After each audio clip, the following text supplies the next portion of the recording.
Wendy asked me if I would watch Kennedy Thursday evening because they're going for Valentine's Day dinner on Thursday instead of Friday. And so Mary was like, well, whoever's going to watch Jules and Jax can watch Kennedy. And we could just take her with us. And Keenan is like, why are we going to take her? And she's already not feeling well. And then put her with other little children. Mm-hmm. Like, what kind of sense does that make? And I said, well, I'm sure you all will make the right decision.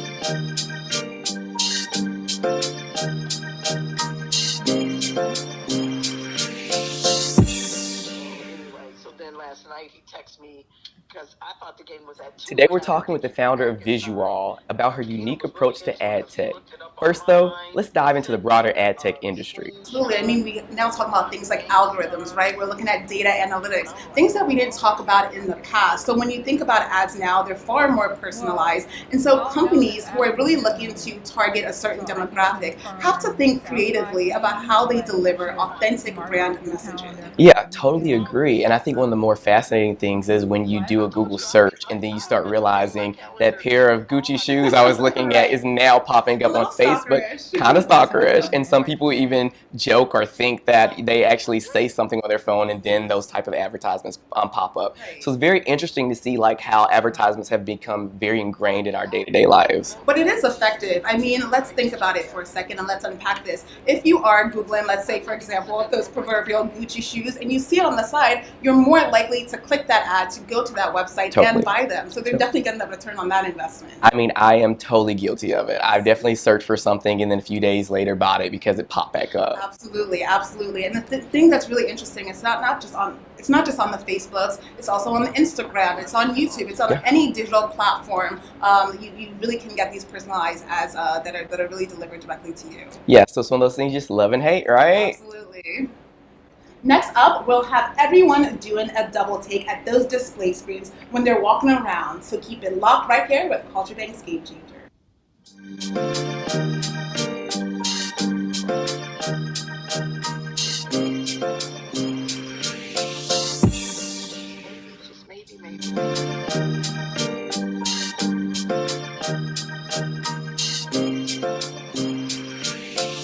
Welcome back to Game Changers. Ever wondered how much information window display ads can collect for brands? Well, you're in luck. Joining us now is Kobi Wu, CEO of VisuWall. Welcome, Kobi. Thank you. Loving the coat, the blazer. Looking very retro chic today. Yes. Here for you guys. Here. Yes. Perfect. Well, I mean, you're obviously a trailblazer and a game changer yourself. I think what's really interesting about VisuWall is that you're literally using storefronts to connect with customers and consumers, or potential customers and consumers. Break that down for us. How does this all play out? Yeah, so what we do is we take storefront windows that have been empty, for the most part. So they can be vacant, they can also be occupied, but we'll get to that later. But the vacancy is what we're looking at because they're not making any money right now.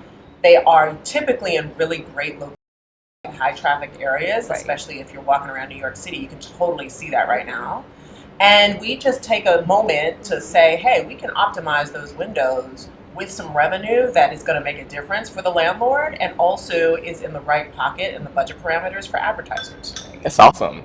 So your company is described as a physical to mobile ad platform. Yes. What does that even mean? That means we are taking the physical landscape where people actually are and really affecting the consumer journey, and then taking it, understanding that most people are on their mobile devices, probably looking down as they're walking down the street, looking at their phone. But if they are in proximity to our windows and they see something that's kind of eye-catching, they're prone to look up. And once they see that, if we can connect with them on their mobile devices as well, they see that same ad on mobile, they're more inclined to engage. Wow. So how do you ensure that an ad on a storefront is eye-catching, is engaging? Well, we give best practices to our advertisers, and we always say, make sure there's a nice call to action. Make sure your imagery is eye-catching. We're doing a campaign right now for a Victoria's Secret brand called Pink. And it's all about diversity and inclusion, and you can really see the images. It makes you just kind of look up because it's bright. The people in the image are fantastic looking, the simple call to action, and that's how we capture people.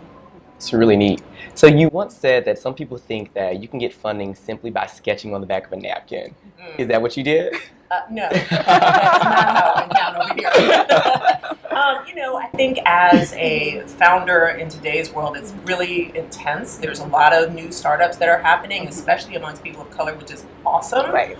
And, you know, I think as people of color, we tend to know that we have to come with the goods. You know, we have to come with traction. We have to come with the ability to sell our product. It's not just that idea on the back of the napkin. We actually have to be able to prove that people want what we're doing and sell it at a price point that is scalable and that people believe in.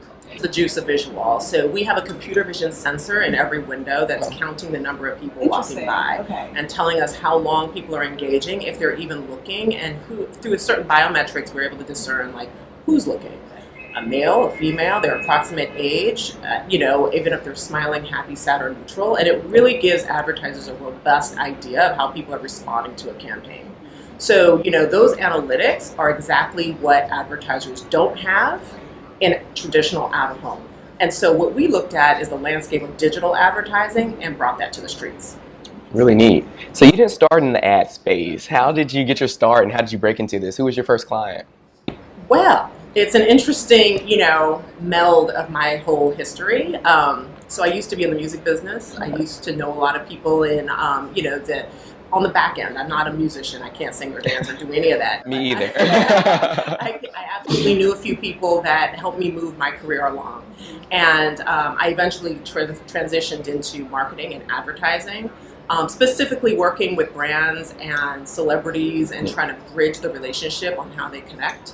VisuWall came to fruition because I knew enough about advertising to know that consumers will respond to certain things. If it's to, you know, people of color, if it's speaking to general market, what have you. So I had that already kind of ingrained. And when I came up with VisuWall, it just seemed like a great fit. Wow. My first client was Apple Music.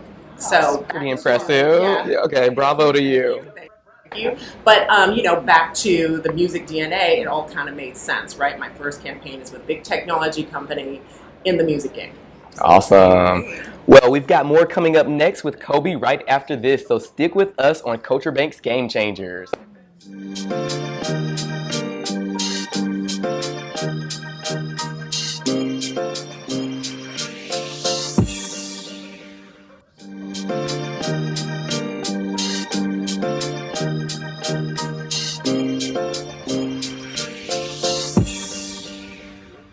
Markets like New York and London, but what exactly goes into choosing a location for your advertisements? Great question. We look at demand.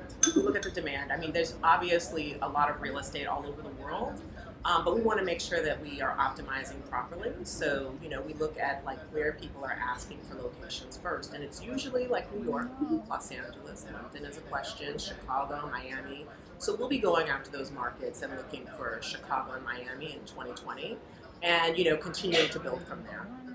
Yeah. Well, location is just one of many things you have to consider as a business owner. So what's been the biggest challenge you faced so far? In all honesty, I think it's been team. You know, to find the right team and to find the right people that, you know, really like what you're doing and are committed to it and not in it just for the check, because we are a startup and you can't just be in it for a check. Yeah. You know, so we're constantly looking for the right folks that understand what we do, are excited about it, and, you know, are committed to it. Absolutely. Well, have you noticed any trends on who is most likely to engage, whether that's millennials versus baby boomers or men versus women? Any trends like that? You know what? That's really interesting. I mean, we look at, we see that there's typically an adult segment versus the youngster segment, which is up to 16 years old. 16-year-old and younger will like stare and glare at windows and kind of like look in awe as they're walking by. And then the adult segment will tend to like take a quick glance and either do the action or keep on walking. Yeah. So I have a more of a career-focused question. So many people ask me from day to day, how do you switch industries? So you starting in music and then switching to the ad sector. What advice would you have for someone who wants to just like totally switch the game? You know what? I can't speak for everybody because my path has been so non-linear. But I think have a passion for it. You have to have a passion for it and appreciate and respect the people in the industry that you're approaching. I think one of the things that I realized right off the bat, especially coming from advertising and marketing and trying to be a part of the real estate game, was I don't have real estate DNA. I had to be quiet and listen a lot lot and be talked to kind of crazy by some people who were in the real estate game. Yeah. They were like, you don't know anything about what we do, you know, listen to some of our needs. And so that's exactly what I did for an entire year. I just listened, and then, you know, was able to garner those relationships in the right way. Wow. It seems, I mean, as hard as it is to shift careers, right? But it's even more compounded when you're an entrepreneur. So what advice do you have for people who are looking to become founders themselves? That is probably the best question that I've ever gotten. I think Glad to hear that. Yeah. I mean, you know, I think being a founder of any business, tech in particular, is you've got to be committed, and it doesn't go quickly. It's a slow and steady. It's a marathon, if you will. And while some businesses appear to take off in a year or 18 months and suddenly have billion-dollar valuations, I don't think that that's actually the case. I think there's somebody sitting in a room crying, like I did for a first year, like, oh my God, what would I do? What, I quit my job for this? Like, you know, you have to be committed and know that it's, you know, you have this wave of benefit.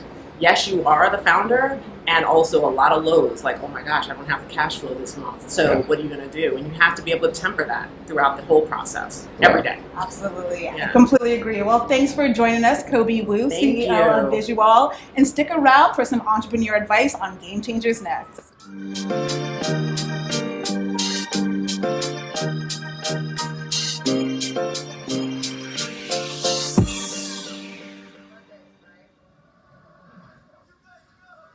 You're back with us on CultureBanx Game Changers. Let's dip into our 3 entrepreneurial keys for breaking into ad tech. First, as a founder, leverage your connections and network to find clients. Number 2, use data and analytics to really define your customer, define your consumer, and ensure engagement. And number 3, don't be afraid to shift careers and enter new spaces in order to make a name for yourself. Well, I'm Dan Roberts, and this is Ruth Umo. Make sure to check out all the savvy business news specifically for the culture at CultureBanx.com. Thanks so much for experiencing the ad tech gems from VisuWall.